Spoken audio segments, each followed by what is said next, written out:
Yan pala ng purpose niyan, kaya may ganyan. Kasi loading and unloading ng mga truck. May pumasok ng dalawang LPG dun sa loob. Gasolina. Doon sa loob, dalawang truck na malaki. Bali wala lang oh. Parang wala lang sakay. Sobrang laki naman na barko yan eh.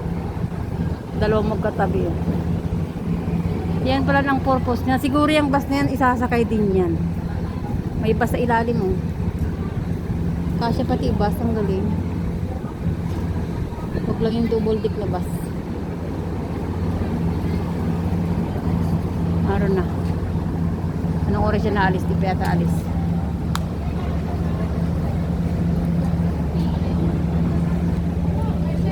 Diyan sa seaside. Sa class. Doon kami nakapwesto. Hinahin kami ng pinya ni Ate Stella. Karon pa, may mga harurot pa oh.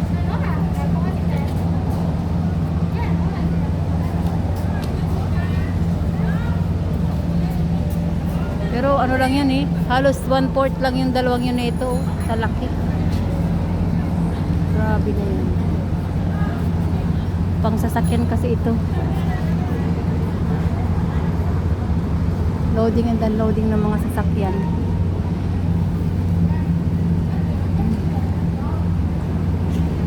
Yan pala ang purpose nila dito. Ang galing naman.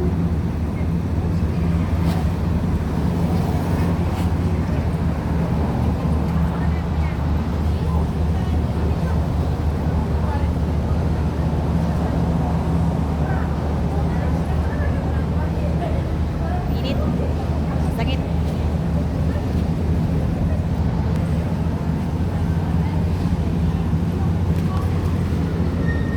Yung isa mukhang aalis na.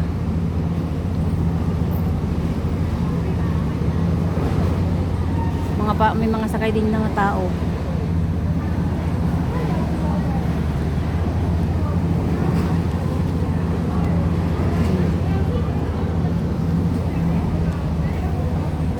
Tapos seaside. Hongkong. Anong pangalan? Anong sabi? Return to nature lab. Living on. Ganda ng kulay, blue dayon. Wala nang pumasok.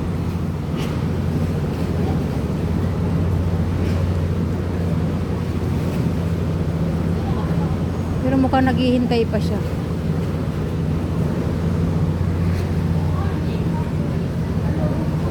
Baka parating pa.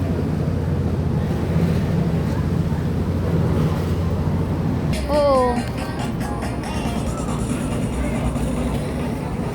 Ang cute niya.